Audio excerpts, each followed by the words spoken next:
day boppal nguur gi en tout cas yu bëri xew na fi. ñu dugg ci loolu. waaw soxna Khadija 2 ans daanaka yéen a ngi au pouvoir weeru kooru daawaati géej lan lañ jox nguur gi prêter serment le 2 avril 2024 mais tey jii nii Pastef daf ñu diggoon ay rupture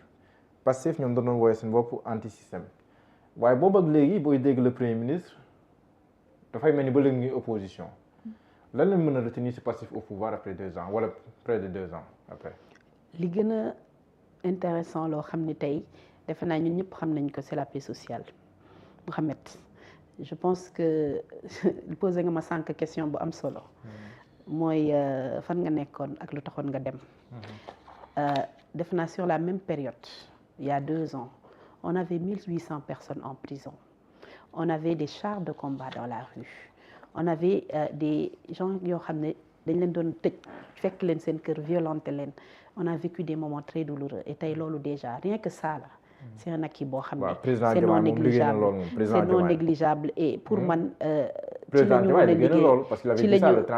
ci la ñu mën a liggéey vraiment leneen li nga xam ne tey tontu naa la maa ngi lay tontu leneen li nga xam ne Mouhamed dañ ko teg te doonul loo xam ne nit mën na ko naatable mooy enfin dans ce pays on est transparent dans comment on gère les deniers publics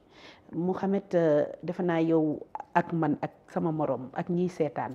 kenn mënul woon imaginer dans ce pays que Sénégal am na ay dettes yu toll fi mu toll parce que on n'a jamais eu un moment de vérité et un langage de vérité bu ñu doon permettre ñu xam ñun suñu doole ak suñu mën-mën ak suñuy bor ak suñuy dette fan la toll ça c'est un acquis Mohamed la première chose bi nga xam ne tey kenn mënu ko weddi mooy aujourd'hui nous avons la certitude que xam nañ fan la ñu toll ak suñu koom ak suñuy dette ak suñu PIB réew ak suñu taux d'endettement c'est des éléments yoo xam ne tey ku ko mënul xam mënoo ko maîtriser tu ne peux pas gouverner Mohamed pour la première fois ñu am un gouvernement bu agsi au bout de 1 an mu décliner une vision fan la bëgg a dem l'agenda national de transformation mu bëgg a décliner sa stratégie sur les 5 ans ba bërki Dembo Ndiaye te c'est dommage que j'ai pas entendu les gens en parler ñu poser des actes très forts yuy mën a permettre ñu mën a atteindre aujourd'hui ce grand changement de cap que nous avons décliné on va inaugurer on va commencer la construction du rail pourquoi les gens n'en parlent pas ça vient servir notre projet de développement aujourd'hui on a inauguré usine boo xam ne dafay defar du solaire Mohamed ça c'est des faits aujourd'hui on a commencé les autoroutes de l'eau lorsqu'on parle de ces éléments c'est des choses factuelles yoo xam ne ça permet de consolider li nga xam ne moom mooy suñu politique moom mooy suñu vision du développement Mohamed depuis ñu egsi au pouvoir je pense que c'est la première fois depuis que man ma am seetlu bokk ak ma xàmmee ma ràññee ñu réduire aussi bien les denrées de première nécessité mais aussi ñu réduire le coût du carburant de l'énergie en même temps pour permettre aux Sénégalais de souffler pendant ce temps nous avons une dette très très violente boo xam ne ñu ngi koy gérer on n'a pas rééchelonné la dette uti wuñu ay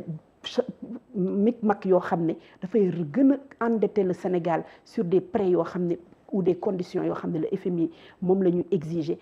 on a continuer à payer les salaires amul benn weer boo xam ne tey le gouvernement jàll na ko te fayuñu salaires yi avec cette tension de trésorerie bi nga xam ne am nañ ko nous sommes aujourd'hui en train de stabiliser la gouvernance Sénégal bi ñuy soog a egsi on était à 13% du PIB suñu taux d'endettement suñu déficit budgétaire dafa nekkoon à 13% du PIB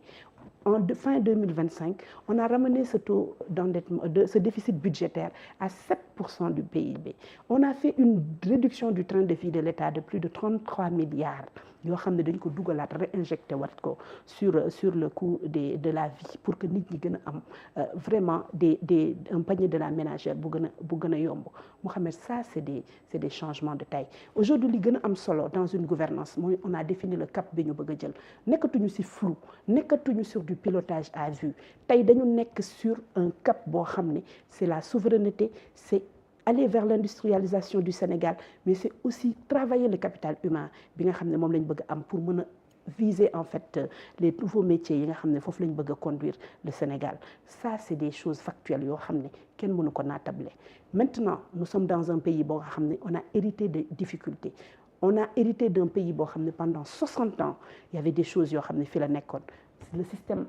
de gouvernance du Sénégal ñëpp xam nañ nan la demee woon c'était la gabegie gis nañ administration Sénégal nan la demee woon gis nañ ni nga xam ne noonu lañ doon gérer suñu deniers publics yi mais toutes ces choses aujourd'hui nous sommes en train de rectifier le tir pour impulser une nouvelle dynamique bi nga xam ne la marque de fabrique c'est le jub jubal jubbanti jub ngir gérer dëkk bi ci transparence jubal fexe ba képp ku nga xam ne tey mooy gérer mu def ko ci dëgg mais jubbanti parce que y a beaucoup de choses yoo xam ne dañu jàpp ni dañ ko war a rectifier pour mën a engager les chantiers yi nga xam ne moo nekk suñu kanam kon tey y a un changement de paradigme certain boo xam ne am na te loolu moom la ñu diglante ak sénégalais yi te ñu ngi ci yoon bi par contre li nga xam ne mënuma ko accepter c'est qu'on veuille nous dire qu'en 24 mois da ngeen war a changer un pays boo xam ne en 60 ans voire 66 ans on a vu tout ce que le Sénégal était donc on vient d'arriver au pouvoir ça fait 2 ans bientôt on a commencé à imprimer suñu marque on a commencé à engager les réformes et les changements yi nga xam ne moom la ñu bëgg a impulser moom la ñu bëgg a marquer au Sénégal et ça se fera tout au long du mandat et bien après parce que pour changer un pays ça ne se décrète pas en 24 mois ça ne se décrète pas du jour au lendemain c'est un processus dans lequel engagé wu nañ ci te incha allah les résultats seront visibles très bientôt. pourtant critique bi ñëw chaque jour mooy en 2 ans tey boo xoolee sénégalais ñu ngi gën a jooytu tantôt ñu ngi koy wax ci wàllu dund bi parce que sénégalais booy natt satisfaction dafay bokk si li muy njëkk a yëg mu am impact mooy dund gi panier ménagère bi ndax woyof na naam dinañ dégg léeg-léeg ñu ne nguur gi am na lu mu wàccee askan wi mais critique dafay duggaat ci ñu ne des na ci côté askan wi boo xoolee am na charge yu nangoo tegoo ngir dimbali nguur gi ci redressement bi nga xamante ni wax nañ ko waaye ci beneen pàcc da ngay gis ñun ni ndax yéen li ngeen waxoon déjà ne da ngeen koy wàññi par rapport ak li ñuy wax ni yenn privilèges yi wala yenn yi nga xamante ni waxoon nañ en tout cas buñ fi ñëwee dootu fi nekkati loolu dina wàññeeku ci côté ñi nga xamante ni ñoom ñoo di gouvernants yi loolu boo ci apporter tontu également lan lay doon. Déjà sànq dama la ne on a réduit de 33 milliards. Oui. Le coût de fonctionnement de l'État c'est pas petit sur des choses yoo xam ne dañu décider def ci véritablement une croix pour que ñu mën a def des économies à ce niveau. beneen bi mooy tey je pense que ceeb bi wàññeeku na diwlin bi wàññeeku na suukar bi wàññeeku na ciment bi wàññeeku na et au-delà de ça électricité bi wàññeeku na te encore une fois mënuñoo ne le coût de la vie ni mu demee ci Sénégal c'est propre au Sénégal ce n'est pas propre au Sénégal c'est une conjoncture mondiale et au-delà de ça prix pour nga wàññi ko il faut nga produire au niveau local et c'était ça malheureusement le paradigme bi nga xam ne moom lañ fi fekk te loolu la ñu bëgg a changer tey su ñu nee par exemple comme ni ma ko waxee sànq on veut faire les autoroutes de l'eau xam nga pour lan la pour que ñu mën a produire au niveau local parce que gis nga wàññi njëkk benn déterminant la bu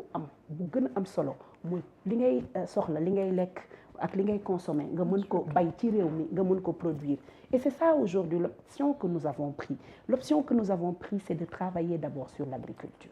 c'est d'amener l'eau partout ba nga xam ne dañuy bay ci at bi lëmm donc c'est ce que nous avons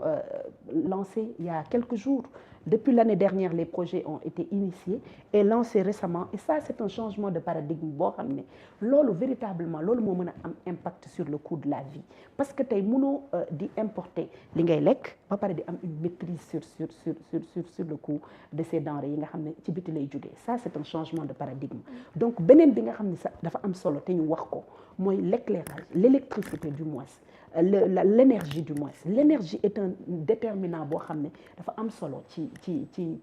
réduction du coût de la vie lorsque nous avons dit que dañu inaugurer usine boo xam ne dañuy defar du matériel solaire des panneaux solaires au Sénégal c'est pour réduire aussi le coût de la consommation de l'énergie dans les industries pour mën a baisser les coûts de production ça va avoir un impact sur le panier de la ménagère li ci des tey jii nga xam ne aussi c'est hyper important mooy comment faire pour connecter le Sénégal construire aujourd'hui le rail rétablir ça pour permettre aujourd'hui à ce que les pays yi nga xam ne les zones yi nga xam ne dañu enclavé ñu mën leen désenclaver ñu mën di produire ñu mën di transporter ñu mën di transformer au niveau local véritablement c'est ça l'enjeu et on est dans ce processus-là aujourd'hui donc c'est ce processus-là qui va avoir benn dividende boo xam ne loolu mooy baisser le coût de la vie donc oui les Sénégalais sont impatients et c'est tout à fait normal. Oui, les coûts n'ont pas encore baissé à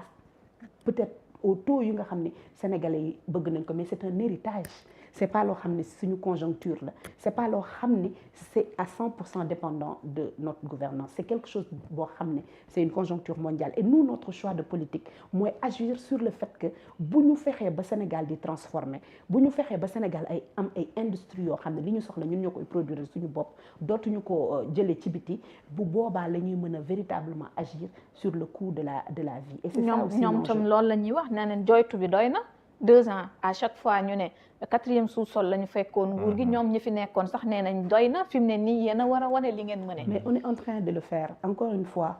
je l'ai dit et je le répète, ñoom ils n'ont rien à dire parce que situation au Sénégal bi ñu toog,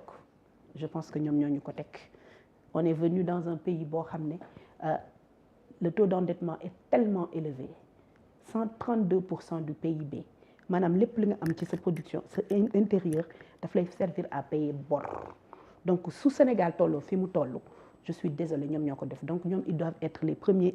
à parler et les premiers à parler et les premiers à se taire, parce que je pense que c'est une situation bi ñoom ñoo ñu ci dugal. Et pendant ce temps nous arrivons aujourd'hui à gérer cette crise bi nga xam ne dugal nañ ñu ko sans restructurer la dette. On est en train de gérer cette crise sans que mu am des salaires qui ne sont pas payés à la fin du mois. On est aujourd'hui en train de créer des nouveaux financements innovants yoo xam ne dina permettre à ce que ñu lancer ay projets sans trop endetter le Sénégal. On est en train aujourd'hui de créer véritablement cette rupture bi nga xam ne mooy mën a am un impact sur la vie des Sénégalais. Et foofu la ñuy xaar. Maintenant, comme je l'ai dit tout à l'heure, il n'y a pas de bâton magique boo xam ne dañu naan dañ koy def tey mu ñor tey ñu góob ko tey, loolu mënul nekk. Li am mooy est-ce que nous sommes dans le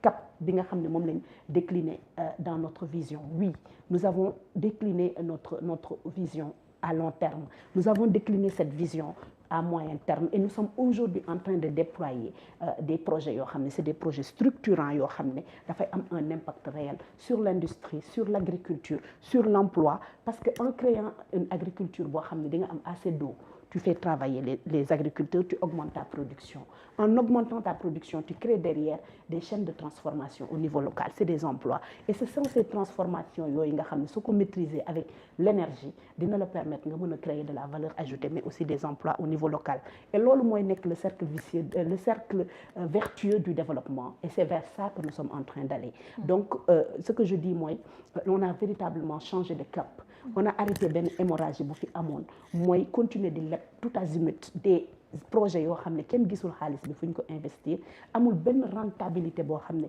mën na rembourser ses prêts. Aujourd'hui nous sommes en train de faire en fait les transformations qu'il faut pour mu am répercussion dans le niveau de vie des Sénégalais. Et ça va prendre un peu plus de temps,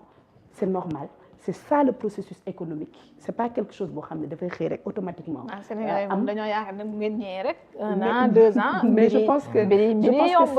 ça ne peut pas être. Il faut être honnête avec soi-même. Il faut être conséquent. Et il faut que ñu xam ne lépp lu ñuy def c'est un processus. Et donc le processus aujourd'hui il est engagé. Le processus il est mis sur table. Il est en train d'être déployé. Chaque ministère sectoriel li mu ci war a def mu ngi ko ciy def. Et c'est ça en fait qui va aujourd'hui avoir un impact en fait dans le niveau de vie des Sénégalais et surtout dans le panier de la ménagère sénégalaise. Mais soxna Khadija, est-ce que doo am gêne tuuti si li nga fi wax yëpp ni mu taaroo mais ñu confronter à la réalité, par exemple ce qui se passe à